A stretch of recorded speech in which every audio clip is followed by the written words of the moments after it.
Welcome to the podcast that questions everything, from conspiracies to philosophy, from science to religion.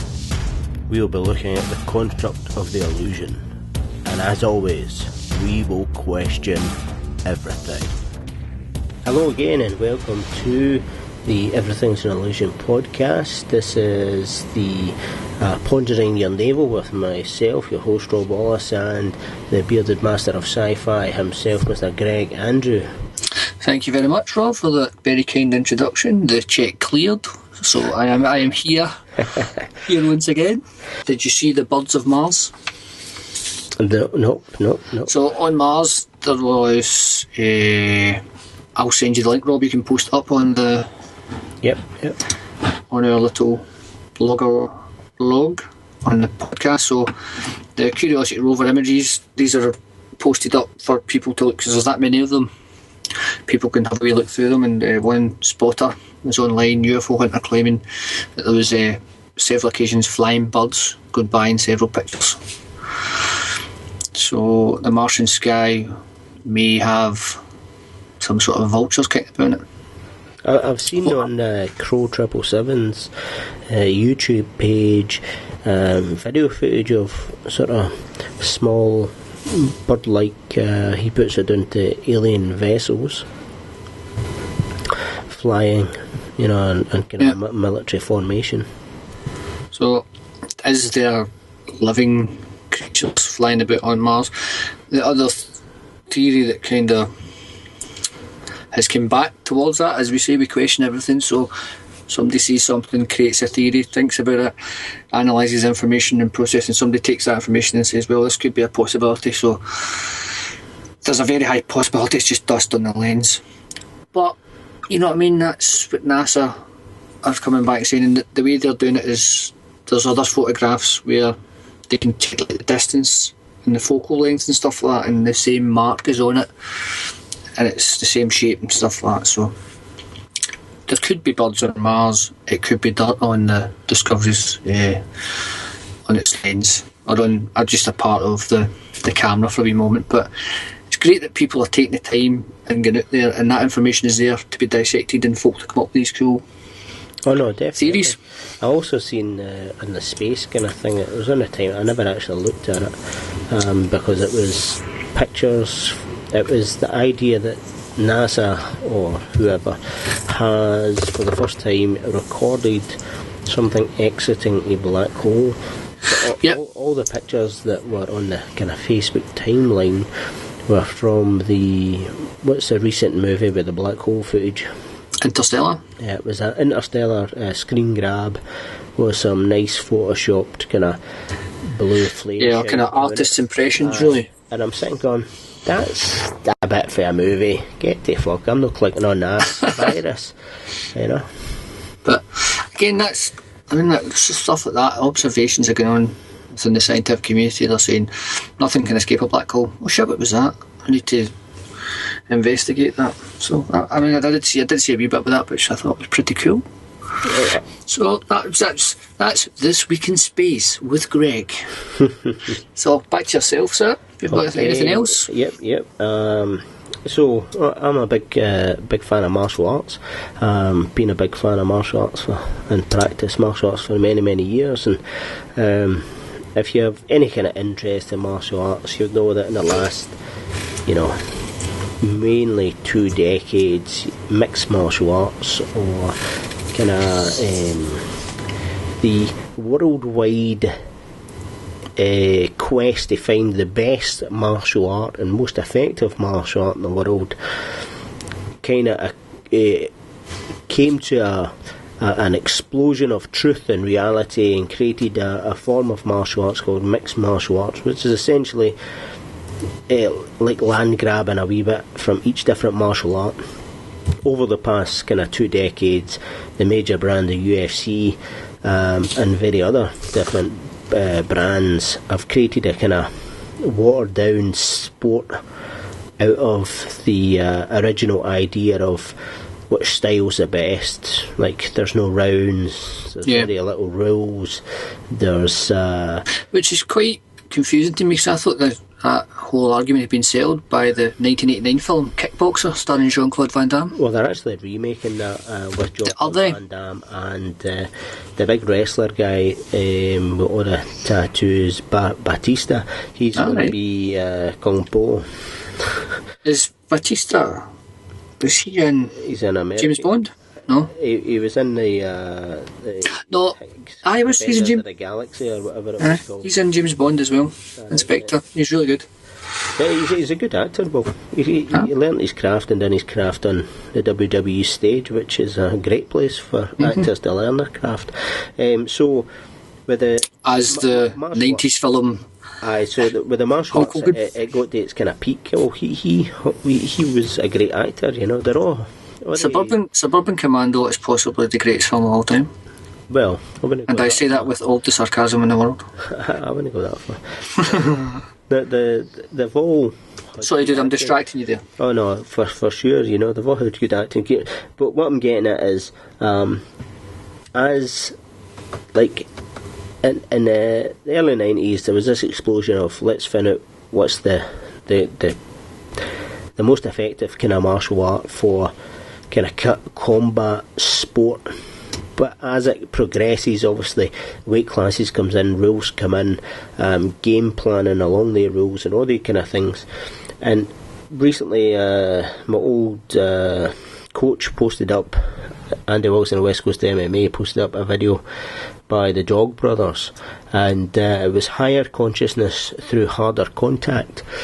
And it seems to go back to the kind of, Vale Tudo kind of stuff. It was no refs, no trophies. The only rule is we're friends at the end of the day. And they're going in with sticks and knives. Now, obviously, they're rubber knives, but like hard kind of rubber knives and like proper hardcore sticks. Nunchuckers, the lot, and battering the utter crap out of each other. And obviously, it's kind of barbaric violence and that, but if you've been studying stick fighting or a form of martial art for 30 years, I'm guessing you want to see if it's effective, and hence that is probably about the realest, apart from a real life encounter where your best thing is to run. That's the truth. And I found the 1 minute video kind of captivating, and that was kind of something that was quite interesting for me. The whole everything is a cycle, even martial arts. You know, something you think that the answer has came about, and all these different styles got merged, and they created this. But then society kind of morphed it, the rules changed it, and then it became stagnant again. And then there's this new kind of system which is arising of. Do you think it's a kind of backlash against the whole rise of advertised-driven UFC-style shows and events within the martial art? I mean, because from a kind of semi-outsider's point of view, obviously I used to help your good self do the MMA show. We did a couple of video events at a couple of shows and stuff like that. But as you said, these guys are trying to maybe go back to a kind of grassroots version of it without all that pomp and ceremony that seems to have kind of built up over the last 10 years.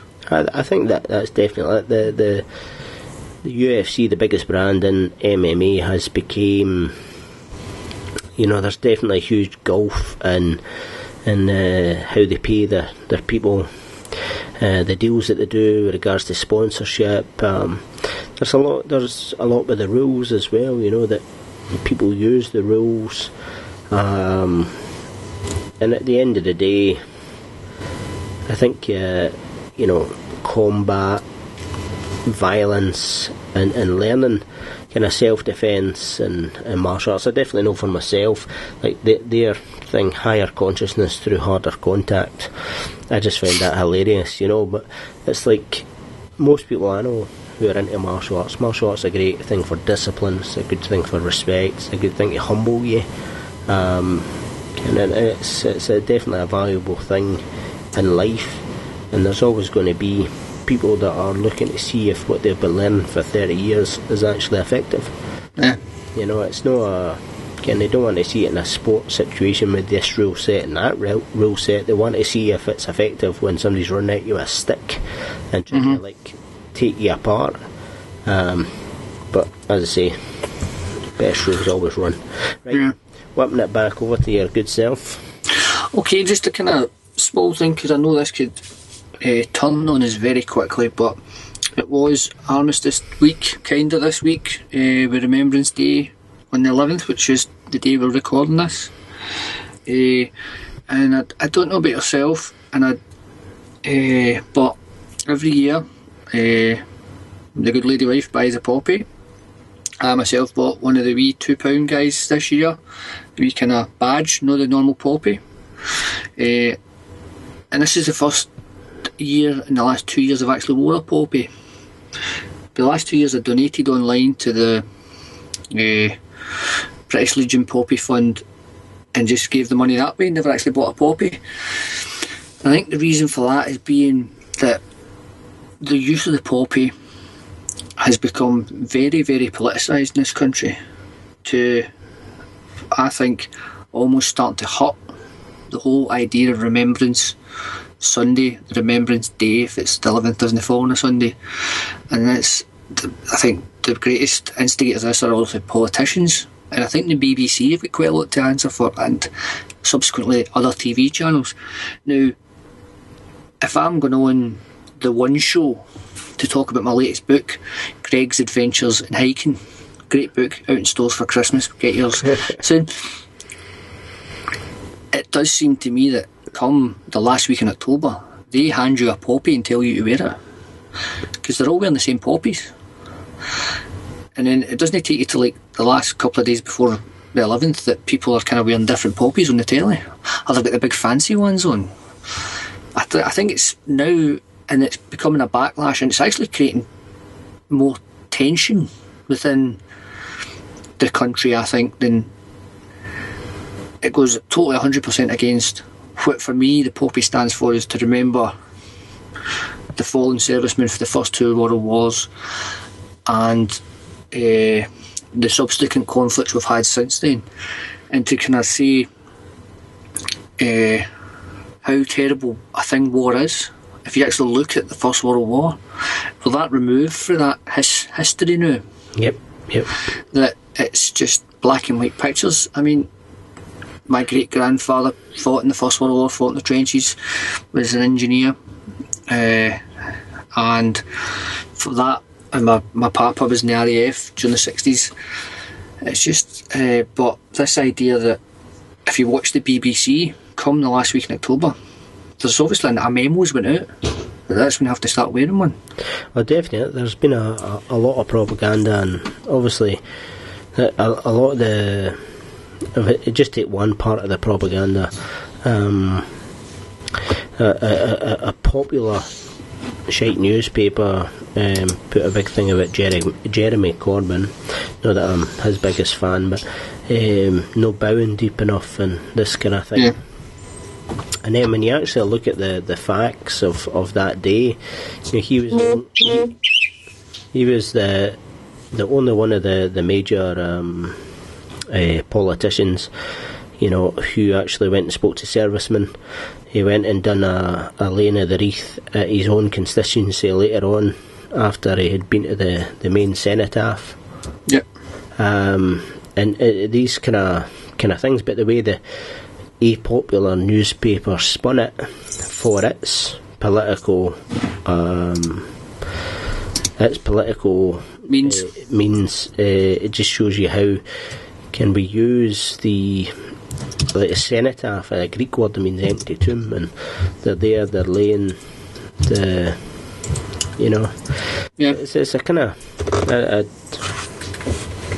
it definitely has become politicised about the remembrance, and almost when you see it on the telly, as you say, at this time of the year, and having the. Well, I think even like the last week in October, there was like I could see Facebook groups being set up. I don't have any specific examples, so I'm just going to make a comedic one up on the spot. But get Michael Fish after the weather because he's nowhere in a pop. You know, some like newsreaders and people who are presenting telly are getting Facebook pages and petitions up against him for nowhere in a poppy, and it's October. Aye. You know what I mean? And that's because ITV and BBC obviously have some sort of weird memo that goes out and says, right, come to Human Resources, pick up your poppy, and then so. I've also seen quite a few... Are they paying money into the poppy fund, or do they get them for free? I don't know. I've seen quite a few kind of like anti-Muslim kind of... Yeah. And you're thinking, well, the First and Second World War, there was loads of Muslims that fought and died for us. Sikhs and Australians. That's it, like loads of different religions and nationalities, you know. I'm not saying that Australians is a religion. Well, religions and nationalities, you know. Yes. But it's kind of crazy how people use, especially like there's one particular organisation that are renowned within Britain for their social media propaganda, and they had posted photographs of themselves defending and protecting young poppy sellers, and then the folk who were actually selling the poppies said, "Can you remove this picture? You basically rocked up, you asked to take a picture, and then you used it for your own social media propaganda, and made up a big pack of lies like you were kind of there to protect and safeguard the poppy sellers." Yeah. It's just, it's such a shame, because I remember when we were kids, you would go and pay your 50 pence at the shop, or there was men who'd come round at the classrooms, and then we would learn about World War II and the First World War and stuff like that. And now it's just like, you need to wear your poppy because this is peer pressure. People are saying, it's not people are saying how you don't respect the troops, you don't respect the dead of the Great Wars because you're not wearing a poppy. Well, a lot of these people, and they've said it online, well, I've gave money to the British Legion. And I think that's a better way, to be fair, because the charity doesn't have to print that poppy. Yeah. That paper poppy costs money. Obviously, the production's probably about 2 pence, but yeah, I think it's a charity. 100,000 2 pences is, you know, a lot. But even at that, I think we used to just wear it to a couple of days a year, just on Remembrance Day, and then but now it's turning into an event like fucking Christmas or Easter, and it's totally, for me, something that shouldn't be turned into this fucking corporate fucking thing. But that's the name of the game nowadays. I know, but it's just the politicians are the fucking folk. These are the. I know, but that's my main gripe about it. They're trying to turn it into some fucking marketable pish when it should be a remembrance of the fucking and a fucking product, and kind of if you don't spend 30 quid, you're looked at and as if when it should be about spending a tool, time or memories, and a tool of education, an educational tool for children and people to fucking respect and reflect on what's went past. And now for me, the reflection is getting watered down. You know what I mean? It's no longer about some sort of stuff. It's about I don't know, I'm kind of confusing my words here, but it's like people aren't using it to. They're using it for other means, which is a fucking disgrace, I think.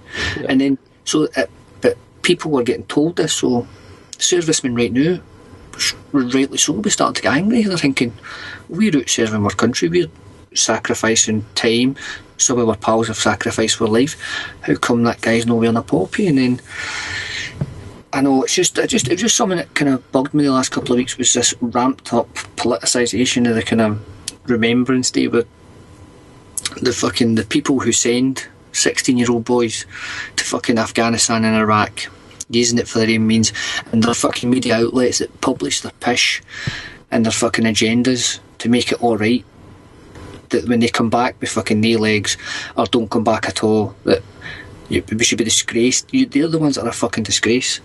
And it's The big Just media thinks, man, moguls it's and the fucking- big banking corporations that are financing both sides and making money off their Yeah. weapons, and they say it's never their sons that are sent to war. It's not easy enough to. It's the governments that say, "What age are you?" "Oh, I'm 17." "Right, you can't buy Call of Duty, pal. So it's too fucking violent.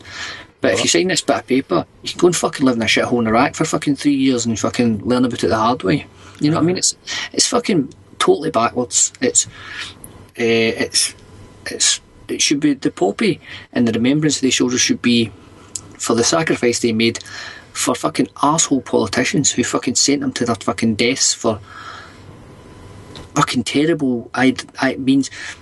But apart from maybe the Second World War, which was, I know we can go into the whole background about right-wing America and politicians playing games as they always fucking do, but on the face of it, defeating fascism was a fucking it's probably the noblest cause in this country's ever fucking taken on. Now, we probably both have very high opinions about other things that happened during that time. Yeah. But they guys that fucking were told, if you don't fucking go to France and stop these guys, they'll be out here, and they would have been. Aye, no, So- for sure. So on that matter, but then from then on, the fucking it's getting worse and worse, and it's going to take some sort of fucking revolution of the fucking mind and consciousness of this entire fucking planet to kind of stop and go, you know what?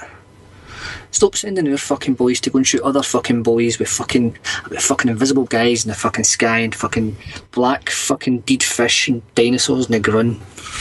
I maybe have to put Sorry, I do apologise. I got a wee bit. a wee warning there. Every second word was fucking, but that's good. That's really when you're showing your passion a bit. I know. Right, well, again, war. Just beat me out, because that'll give it a wee comedy edge. What- If you use comedy beeps. Aye, that'll take a long time to edit. Nah, yeah, that's the reality there. I think just to no recap. That's not the right word, but I think we both agree that and today, war is a political and corporate tool, and the mass of the workers of the world are used as pawns in a wealthy man's game of chess to die for their kind of profit margins. So Always been the same, dude. Always been the same. right, I'm going to take the ball back off you. Yes, please do, because... I've been listening to some. Did I say about the music? No, you haven't touched on it. So I've been listening to a guy called Lowkey this last week or so. He's an English Iraqi guy. His album's called Soundtrack to a Struggle, and it's really good. He has some amazing songs that, even on that last topic there, he's asking questions about why people are getting sent to war. He asks questions about religion, about politics. He asks questions about everything, revolution music, who's the terrorist, and voice of the voiceless. Some of the names of the songs. And it's an interesting. He's obviously very kind of left of centre in his politics, and it's a very political kind of album. But the tunes are pretty good. Mm-hmm. But the thing I really like about it is, for me, obviously music. There is music, and a lot of people listen to music that expresses emotion. Love, ways to express love, etc., etc. But me personally, the kind of music I listen to has a message of either political or making me question something. It's the kind of music I like, and this album definitely done that. Soundtrack to a Struggle by Lowkey. Cool. And then, did he also do Barbie Girl? no. No, that was Aqua. That was Aqua. That was Aqua. I always get the two mixed up. See how you could get it mixed up. No. But definitely will check him out. That sounds good.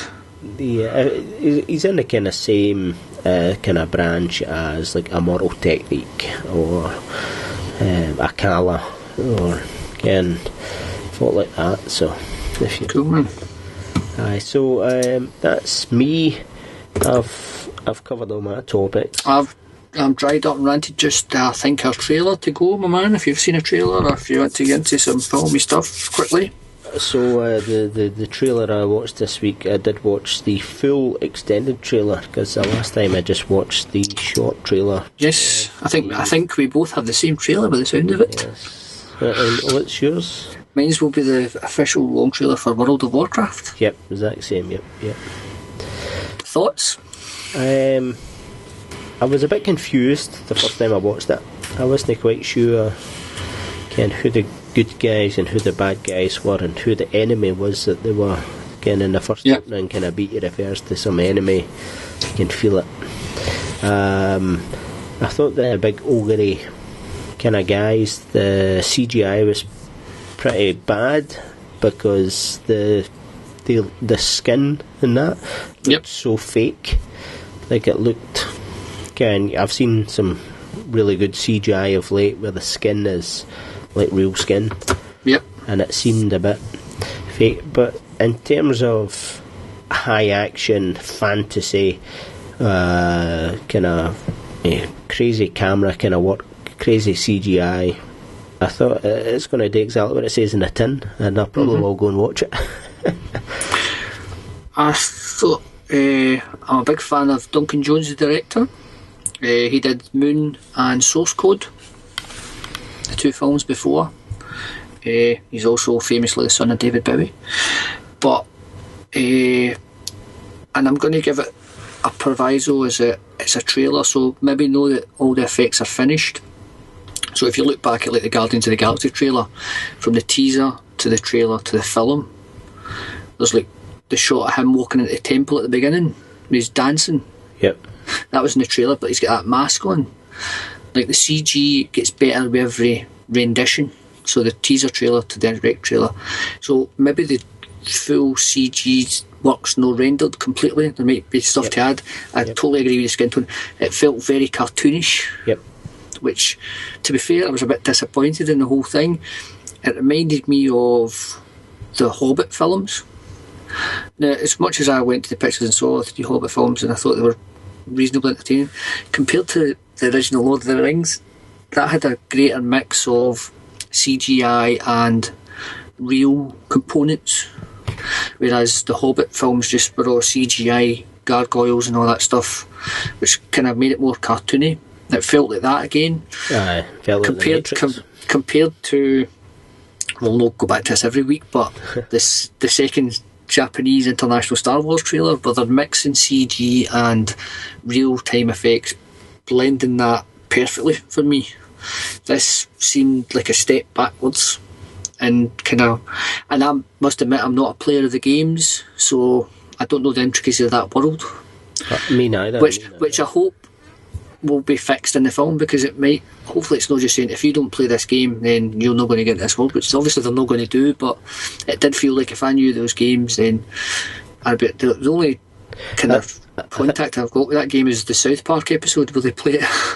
So I think the sales of the game are actually down, so in kind of as a marketeer's kind of mindset, I'm thinking the movie is just a propaganda tool to bring people in, so I'm guessing it will be a very, not for the hardcore fans, but mainly for folk like me and you who like to watch a movie, to hopefully draw us into thinking about entering the franchise. Well, yeah, I mean, but as much as I was looking forward to it, I really do. Have you seen Moon? No. That's this week's checklist. You go and watch Moon. You've seen Source Code? Nope. Jake Gyllenhaal? No. So I was going to check out Duncan Jones's back catalogue of films, Source Code and Moon. Moon's fucking amazing. I would check that out, and then fingers crossed this is better than the trailer, because I was very unimpressed. It just looked like a big crappy cartoon. That's my thoughts on the trailer. That's it. Sorry, Duncan. I know you listen. Hey, he might do. He He does. He tweets me all the time.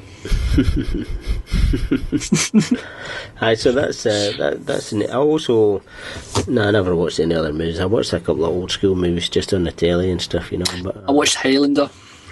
oh, It is still as awesome as you remember. It's brilliant.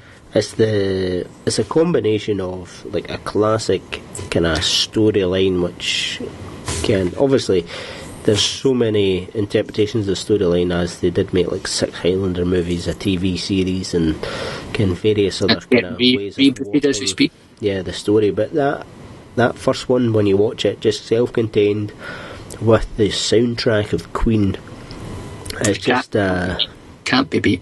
Phenomenal. Oh, man. Excellent. The Kurgan. Fuck, I love it. This is a great band. I don't want to talk about Highlander too much. We should do a podcast on Highlander, but he comes in, the post guy puts the sword down in front of Christopher Lambert, goes like, do you know what this is next? He goes, picks it up, looks at it intricately, goes, a sword. It's good. But that's the thing, we should do a podcast about Highlander, just Highlander, and then Highlander 3 or Highlander 1. Highlander 2, the Quickening. 2. Don't forget the Quickening. I know, but the thing is, it's like Highlander 1 goes with Highlander 3 or with Highlander 2. You can't watch Highlander 1, 2 and 3. No, because Mario Van Peebles is locked in a cave. That doesn't make any sense. Because the Quickening just it doesn't penetrate caves. And then if you watch, I think it's like Highlander 4 or 5. You seen they ones? No. And I gave up after 3, to be honest. Like, it's the guy for the TV series. Is it? Oh, they just like double episodes? No, but it's him and Christopher Lambert, and you're like, holy fuck, there's like 2 McLeod motherfuckers, man. They're like cousins or some shit, and they both got the Quickening. So how did that work? The first one? Well, but we'll need to do that then. We'll need to do a separate podcast, a Highlander podcast, and we'll need to watch them all and come back with our thoughts. Love it. I wouldn't be higging about too much for that, folks, but you never know. You never know. So, thank you very much, Greg. Just a wee no problem, sir. Thanks for having me. We had a Remembrance Day, Lowkey soundtrack, Dog Brothers, Higher Courses Through Harder Contact. All this kind of information will be on the website. Definitely check that out. Check out our sponsors, and if you are on the website or on the YouTube, feel free to click the Google Advert sponsors that come up and generated on the website, or the videos. That gives us some pennies. Nice one. Cool. Excellent. So where can we contact you? Can we get you on Twitter, Rob? You can follow the show. It's at EAI _ podcast. But all the info's on the website, cool. The Facebook, the Twitter, the YouTube, etc. And yourself, where can we get you? You get me on Twitter at B for the CP, BFAETHECP. And what are you tweeting about this week? It was X Factor last week. No, I missed X Factor because I was away seeing Dave Glorman, so hopefully X Factor slagging will resume in earnest. Good. There we go. But a lot of people like tuning in going, that bastard never gave us the X Factor. I think there's a lot of people going, I don't know who was at X Factor this week because Greg never told me. Well, I was in that to be fair. Brilliant, man. Nice one, and catch you later, man. Cheers. Bye. Everything is an Illusion is brought to you by RobWallaceMedia.com, award-winning media. TheEnergeticMind.com, inspirational, motivational and thought-provoking art. And Health Made Simple. Buy today, change your life forever. healthmadesimple.info. Thank you, and remember, question everything.